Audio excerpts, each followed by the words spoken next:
My name is Marnie Freeman, and I have been battling Lyme disease for many years.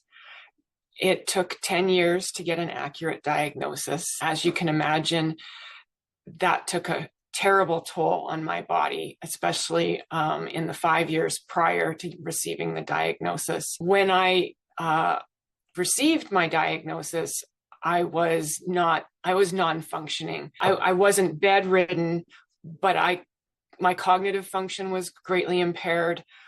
I was facing closing my business. The fatigue was debilitating. And of course, with Lyme disease, there are numerous other symptoms that go along with just the few that I've described.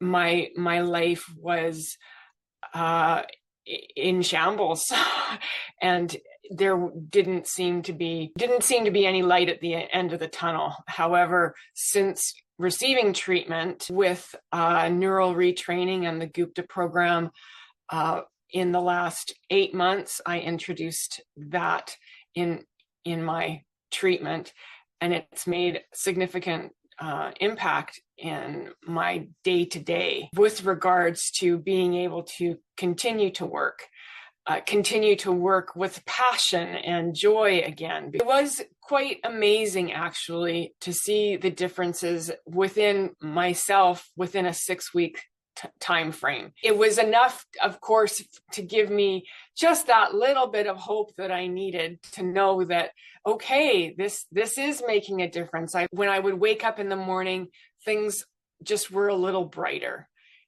Everything got just a little easier. I'm not at the end of my journey yet, but I've seen so much progress that I am back working 40 hours a week, which is something that I never dreamed possible.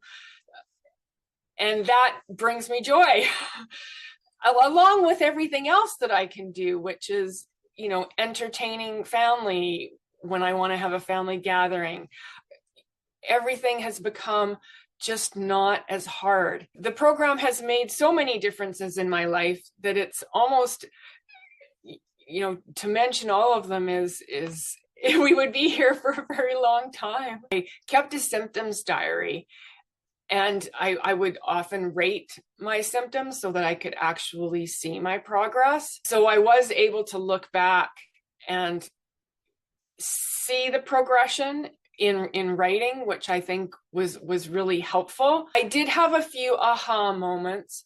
I think they were mainly when I would wake up in the morning and I wouldn't have that complete feeling of dread, that I had to somehow pull my socks up, get out of bed, and face the day again, feeling, as lousy as I did. And for me, that was a huge milestone. There's a peace that comes to you when life becomes more normal.